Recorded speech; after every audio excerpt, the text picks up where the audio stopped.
जोहार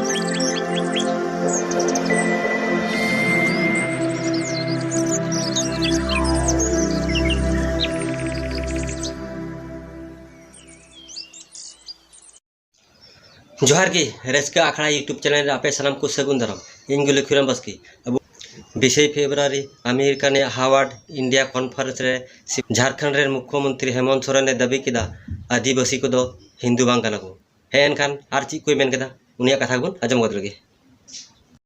Good morning, everyone. Thank you for joining us at the 18th annual Harvard India Conference. It is my distinct pleasure to introduce our guest this afternoon for our keynote address. We have with us today Mr. Hemant Soren, the Chief Minister of Jharkhand. Mr. Soren was elected to office in 2019. He has also served as the Chief Minister of Jharkhand from 2013 to 14. He is the President of the Jharkhand Mukti Morcha. सूरज जी, आपने पूछा कि हमारा झारखंड कैसा है, हमारा देश कैसा है। मैं इसी बात को आगे बढ़ा रहा हूँ। इसी देश का हिस्सा ये झारखंड है और हमारे पीछे एक आप पोर्ट्रेट देख रहे होंगे जो हमारे फादर की है, हमारे पिताजी की है, आदरणीय शिबू सोरेन जी की। और इनकी एक लंबी संघर्ष के बाद लगभग 40-45 सालों तक एक अलग राज्य का एक संघर्ष इस राज्य में हुआ और अंततः 2000 हम एक अलग राज्य के रूप में पहचाने गए। अब ये हमारा ये नया स्टेट है, यंग स्टेट है। अभी 20 साल हुए इस स्टेट का और इस स्टेट में लगभग ये पूरा राज्य आदिवासी बहुल राज्य है। और अलग राज्य की परिकल्पना इसलिए की गई क्योंकि ये क्षेत्र, ये झारखंड प्रदेश पूरे देश का सबसे बड़ा mines and mineral resource state है। और कहा जा सकता है कि ये एक सोने की चिड़िया के जैसा है, लेकिन दुर्भाग्य है थोड़ी सी इस राज्य की कि जहां इसको आज होना चाहिए था वो आज वहां पहुंच नहीं पाया है। और इसको लेकर हम लगातार आगे काम कर रहे हैं और कैसे राज्य आगे बढ़े। और मुझे लगता है राज्य मजबूत होगा तो हमारा कंट्री देश, भारत देश भी मजबूत होगा। बहुत अच्छा। आपने कहा कि झारखंड, उसी सवाल से जाते जिसका जवाब आप दे रहे थे, झारखंड एक जिसमें खनन मिनरल्स ज्यादा है, पर आपका एक नया स्लोगन है खनन नहीं पर्यटन, तो ये क्या बात हो गई? और ये कहीं प्रैक्टिकली भी मुझे दिखता है कि कई ऐसे राज्य हैं जहां पर कोई माइंस मिनरल्स नहीं है और उनके पास रिसोर्सेस के मामले में अगर हम देखें तो नेचुरल ब्यूटीज हैं, खूबसूरत वादियां हैं और उसके तहत वो टूरिज्म को लेकर के इतनी तेजी से आगे बढ़ रहे हैं जो आज हमारे देश में सबसे अग्रणी, सबसे आगे वो राज्य दिखते हैं। तो हमारे पास माइंस मिनरल्स के अलावा खूबसूरत वादियां भी हैं, बहुत अच्छे यहाँ पर एटमॉस्फेयर भी है और हम कह सकते हैं कि अगर हम टूरिज्म को बढ़ावा देते हैं, अगर माइनिंग की अपेक्षा हम टूरिज्म को भी कंसिडर करते हैं प्रायोरिटी पर, तो आज के दिन में जो नक्सल की जो घटनाएं हैं, मुझे लगता है जो जंगलों में गोलियों की आवाज हमें सुनाई देती है, तो उस जगह हमारे पर्यटक की हाके हमें सुनाई देते और वातावरण हमारा और खूबसूरत और बेहतर हो सकता है। अब हम आते हैं भारत की परिस्थिति में, क्योंकि आपका नाम कोरोना के काल में एक रेस्पॉन्सिबल चीफ मिनिस्टर के तौर पे आया था। उसके दो कारण थे। आपने स्पेशल ट्रेनें चलवा दी मजदूरों के लिए और वहां तक, यहाँ तक कि आपने एरोप्लेन की भी व्यवस्था उनके लिए की है। और तो एक प्रकार से जो लेबर आपके राज्य का था, जो अनेक मजदूरी के लिए जाता था, उनके लिए आपने ये भी सुविधा की कि वो सेफली आए। अब जब वो वापस आ गया है, उसकी क्या परिस्थिति है? और आज भी उन माइग्रेंटों को गांव के अंदर ही, उनके इर्द गिर्द ही एम्प्लॉयमेंट जनरेट करने के लिए हम लोगों ने कई स्कीम इस पैंडेमिक सिचुएशन बीच में भी स्टार्ट किया था। अभी भी हम लोगों ने उसको आगे बढ़ाया हुआ है।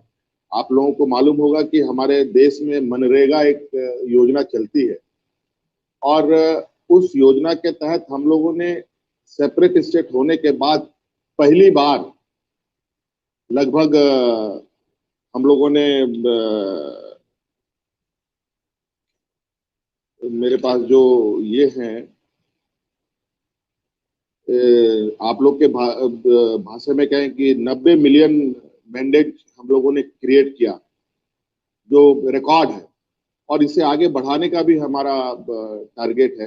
पहले ये लगभग आधा भी नहीं हुआ करता था। जी जी। तो ये इस तरीके से लोगों, और दीदी किचन हमने शुरू किया लोग, और सरप्राइजिंग ये कि प्रीवियस गवर्नमेंट जब यहाँ थी, जब सारी चीजें नॉर्मल थी, उस समय इस राज्य में दर्जनों लोग हाथ में फूड ये राशन का कार्ड लेकर उन लोगों को मरने पर मजबूर होना पड़ा। लेकिन इस पैंडेमिक में एक भी व्यक्ति को हम लोगों ने भूख से मरने नहीं दिया। ठीक है, ये एक हम लोगों के लिए बहुत खुशी की बात है और हम लोगों ने उस चीज को अचीव किया। मैं उसी मौके का एक आपको याद, अगर हम देखें तो शेड्यूल ट्राइब जो समाज है भारत का, वो आज हर एक पैरामीटर में, शिक्षा के बारे में अगर आप देखें तो मेरे पास अभी मैं देख रहा था आईआईएम 13 आईआईएम भारत में है, 642 फैकल्टी है। 642 में फैकल्टी पूरे आईआईएम में केवल एक आदिवासी है। और अगर हम आईआईटी के बारे में देखें, 19 डिपार्टमेंट आईआईटी दिल्ली के और 5 आईआईएम के, आईआईटी बॉम्बे के, इन्होंने एक भी शेड्यूल ट्राइब के बच्चे को पीएचडी के लिए दाखिला नहीं मिला। और उसी तरह से अगर हम उसको सेक्रेटरी लेवल पर और अन्य लेवल के रिप्रेजेंटेशन को देखें तो 437 जो पोजीशन है उसमें से हमको केवल 13 आदिवासी दिखते हैं। तो ये जो शेड्यूल होने के बावजूद भी, संवैधानिक जवाबदारी होने के बावजूद भी आदिवासी की आज की परिस्थिति क्या है और आप इसको किस तरह से देखते हैं? आप स्वयं एक आदिवासी प्रतिनिधि है, झारखंड के मुख्यमंत्री है। तो एसटी एससी सूरज भाई, हम तो जहां तक मैं महसूस करता हूं, ये लोग आज से नहीं सदियों से इनको दबाया गया, इनको आगे बढ़ने से रोका गया, अलग अलग तरीके से प्रोपेगेंडा हुए इनके ऊपर, अलग अलग तरीके से इनको डिमोरलाइज किया गया और ये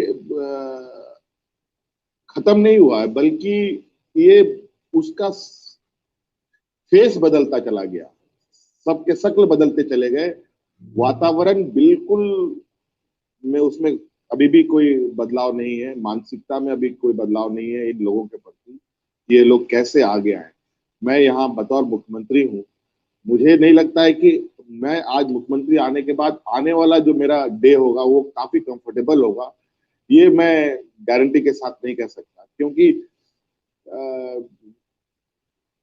आज के दिन में भी ये मानसिकता इस देश में है कि ये आदिवासी दलित लोग, मैं ज्यादा कदा तो सुनता भी हूँ कि तुम लोगों का ये काम नहीं है और तुम लोग इसके लायक नहीं हो, ऐसे कई लोगों को सुनने को मिला है। मुझे तो खैर कई वजहों से मुझे लोग सीधे तौर पर नहीं कह पाते, वो अलग विषय है, लेकिन जरूर ऐसी मानसिकता इस देश में है जहां पर ऐसे समुदायों को आज के दिन में भी बहुत बुरी नजरों से देखते हैं और उनको लेग पुलिंग, उनके साथ हर संभव प्रयास होते हैं।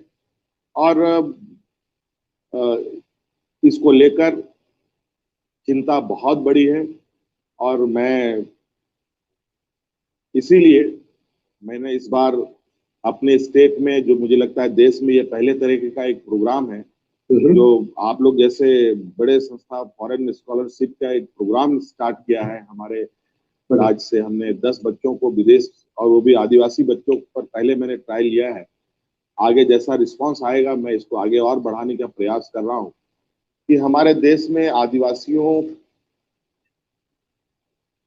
के लिए अलग से व्यवस्थाएं संविधान में 5वीं 6ठी अनुसूची क्षेत्र ऑलरेडी डिमार्केटेड है।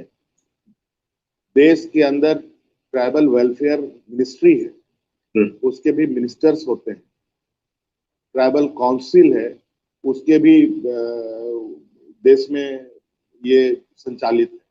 लेकिन आज के दिन में ट्राइबलों को मान्यता नहीं मिलना कि ये एक ट्राइबल है, ये बहुत बड़ा चिंता का विषय है। अभी हमारे देश में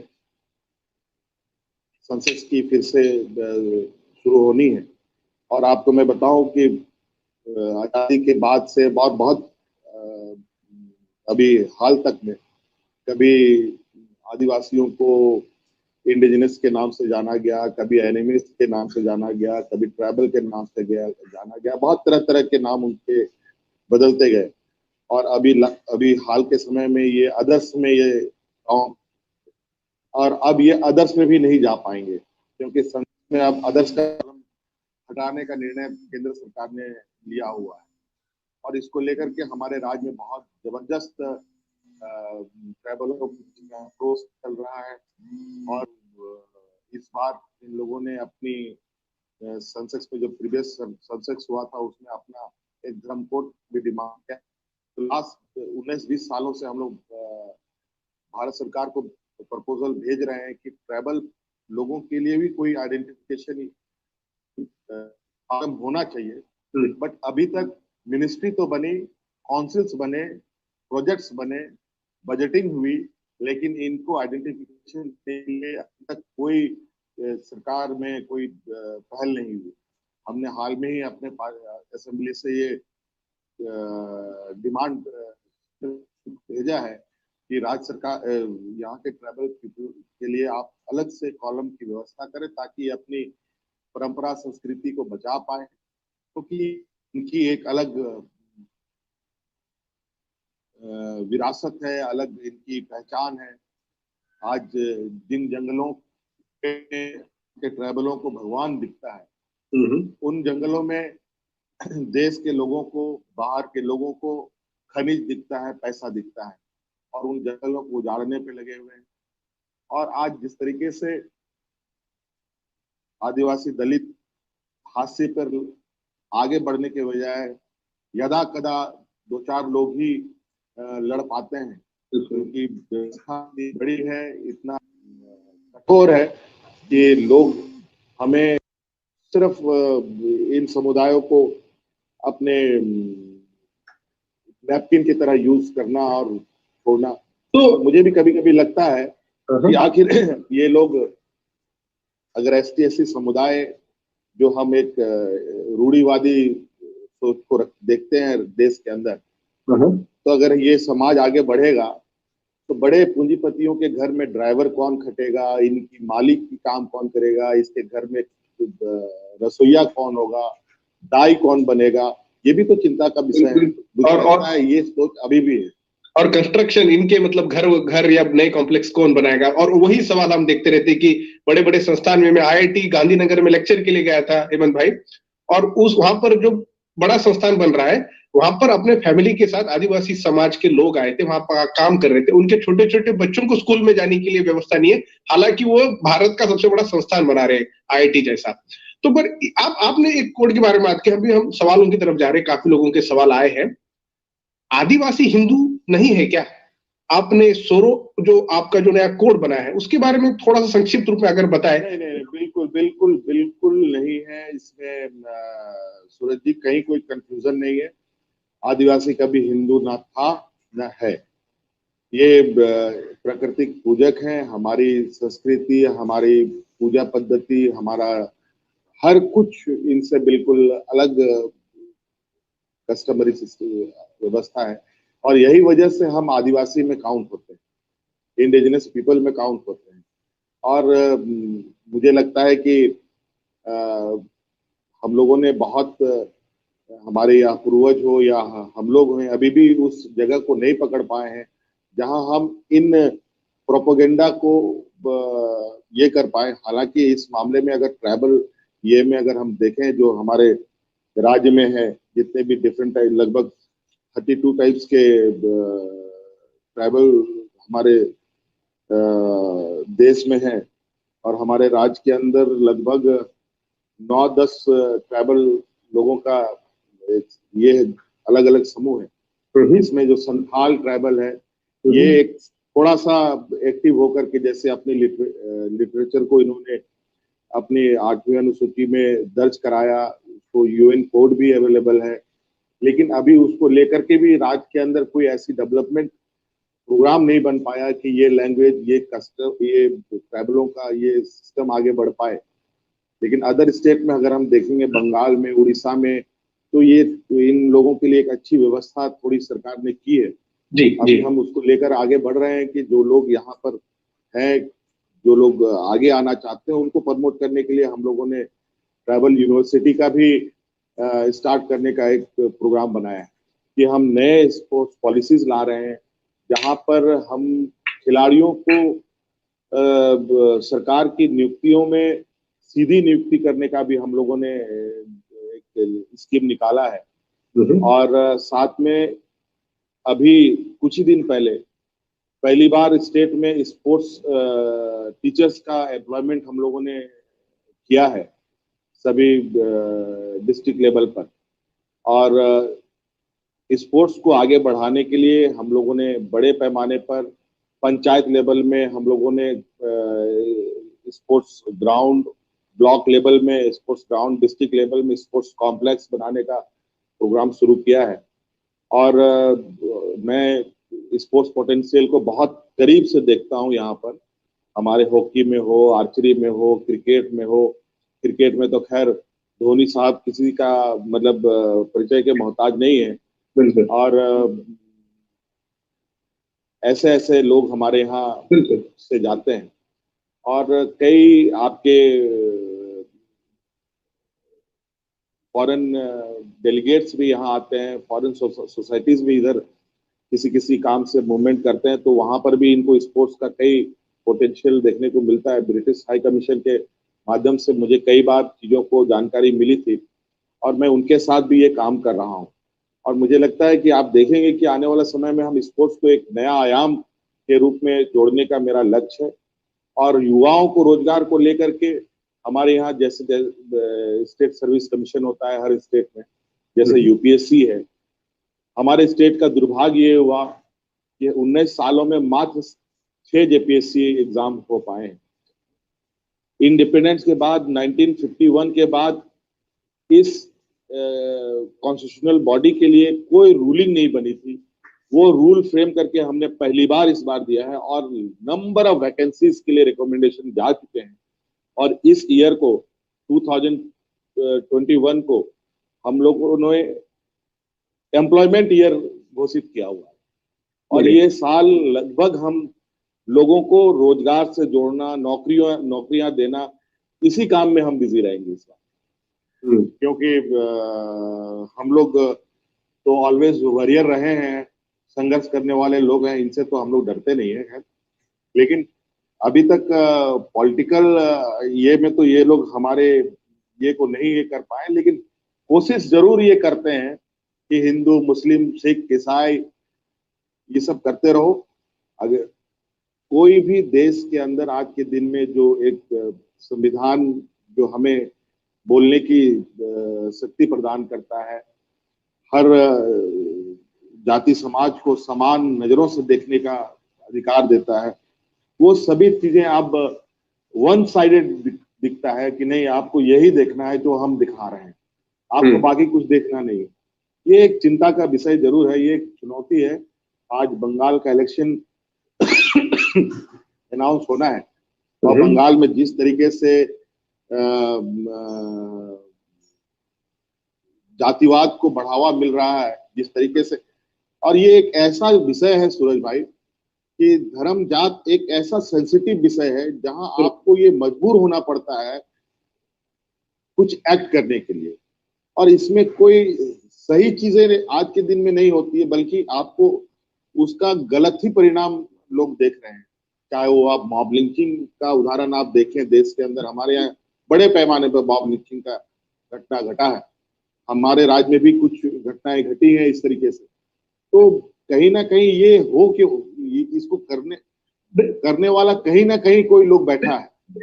हेमंत भाई, जब गोधरा का कांड हुआ था तब उसके बाद सोलंकी नाम के रिसर्चर ने यह किया कि हमलावर कौन थे जो लड़ने वाले, उसमें 80% शेड्यूल कास्ट और शेड्यूल ट्राइब के थे। दलित और आदिवासी समाज को जब हिंदू बनाया गया था तब वो जाके मुसलमानों को लड़ रहे थे। तो ये जो कम्युनलाइजिंग की प्रक्रिया है, आप जो सवाल उठा रहे कि कौन कर रहा है, रिक्रूट कोई और कर रहा है, पर लड़ने वाला जो है ये पिछड़ा समाज है, जिसको और जो आप सोरना कोड के हिसाब से आप आदिवासी की एक स्वतंत्र अस्मिता है, उनका अस्तित्व है, उनका बैकग्राउंड है, वो आपको लाने की कोशिश करे। मुझे लगता है वो उनको एक स्वाभिमान और इस चंगुल से शायद मुक्त करने में मदद करेगा, क्योंकि जिस तरह से हम वनवासी कल्याण जो देखते हैं जंगलों में जाकर हिंदू बनाने की प्रक्रिया, उसके ऊपर कहीं ना कहीं एक फर्दर कम्युनलाइजेशन का भी डर रहता है। नहीं बिल्कुल, ये कहीं इसमें कोई दो मत नहीं। मैंने कहा ना अभी आपको कि हमारे यहाँ सेंसेक्स अभी जनगणना शुरू होना है, इसमें आदिवासियों के लिए कोई जगह ही नहीं इन लोगों ने नहीं रखा है। हिंदू मुस्लिम सिख ईसाई बौद्ध जैन यही 5-6 लोगों का ही इन लोगों ने कॉलम बना रखा है। आखिर आदिवासी जाएगा किस में जाएगा? बिल्कुल। आखिर वो हिंदू लिखेगा, जैन लिखेगा, बौद्ध लिखेगा, सिख लिखेगा, ईसाई लिखेगा, या क्या?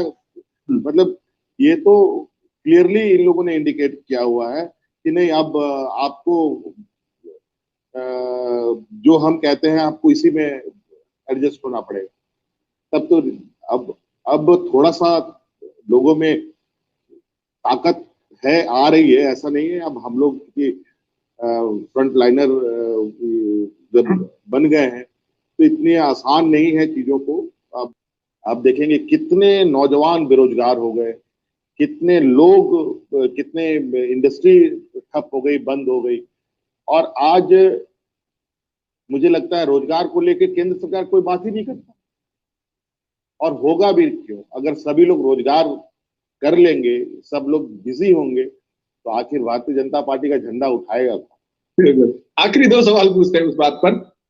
एक नए मुख्यमंत्री आपका ये भी बहुमान रह चुका है कि you are the youngest CM.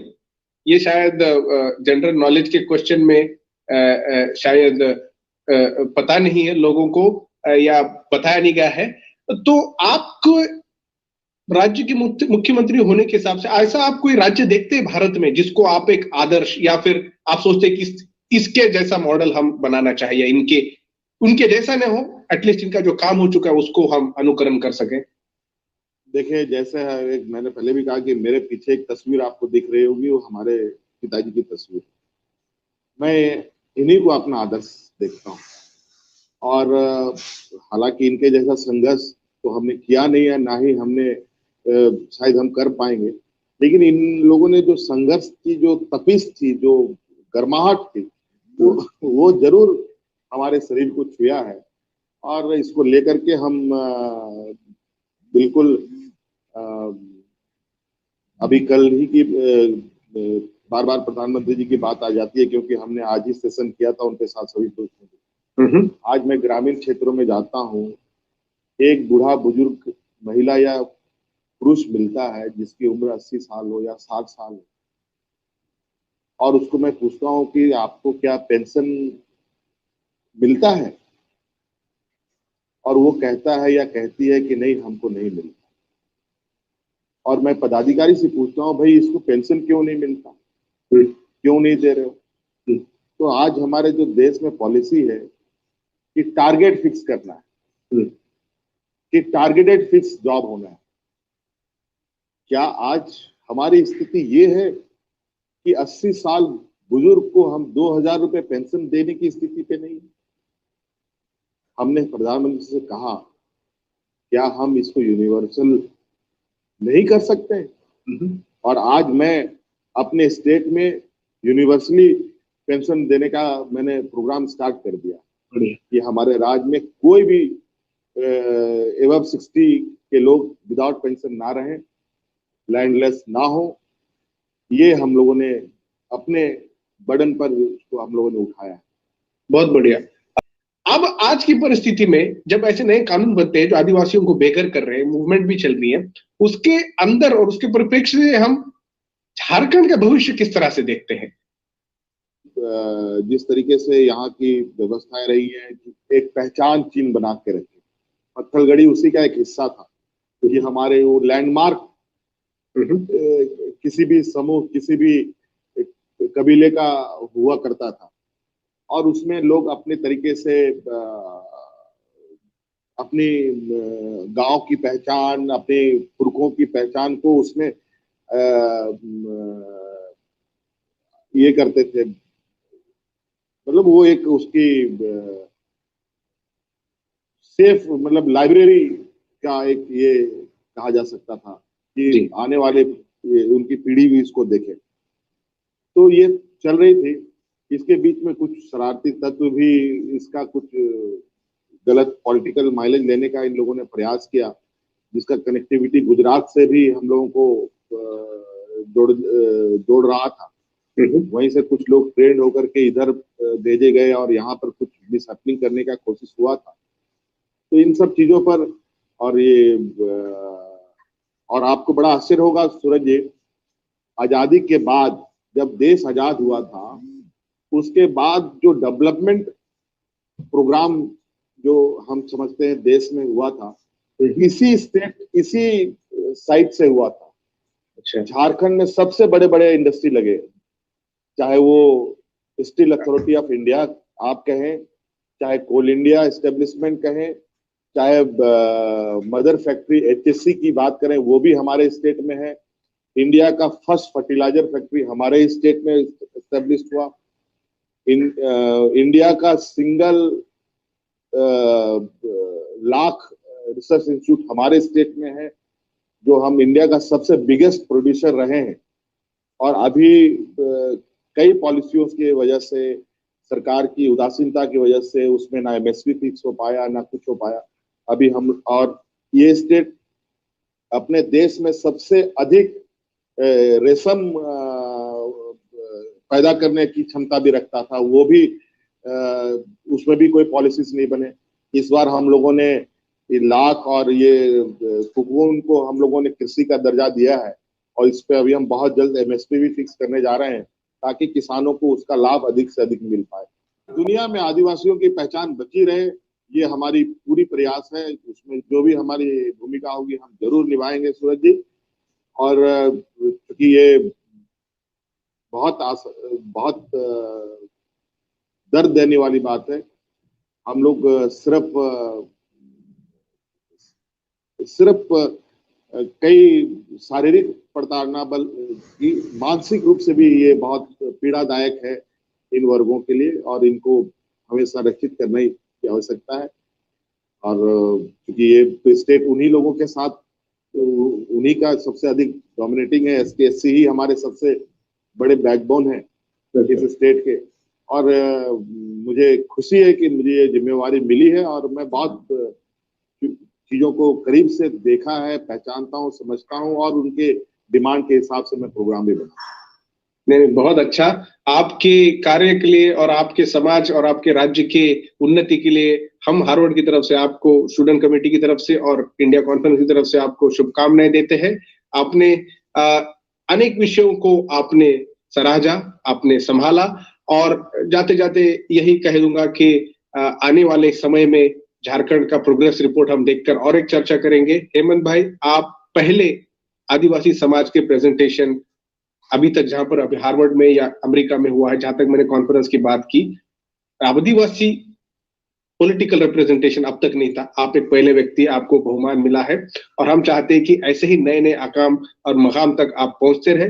आपको, आपकी टीम को, आपके परिवार को, और आपके पिताजी शिबू सोरेन, जिनके बारे में मेरे पिताजी मुझे कहा करते थे कि जब टीवी पे आते थे उनके आंदोलनों के बारे में मुझे बताया करते थे।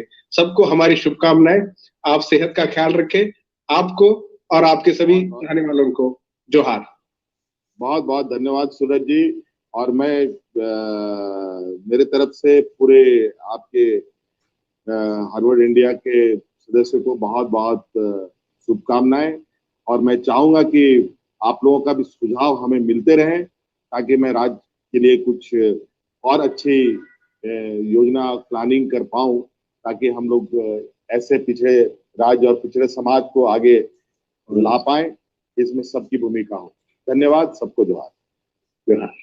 निये कॉन्फ्रेंस रे हेमंत सोरेन कथा तीन पे कुसीदा कमेंट तबन पे लाइक तबन पे और निये वीडियो शेयर तबन पे हे और नौका के नपाय नपाय वीडियो नाम लगी रस्का आखड़ा यूट्यूब चैनल सब्सक्राइब को तबन पे और बेल आइकन हो दबा को तबन पे हे एनखान दुढ़ाते जोहार।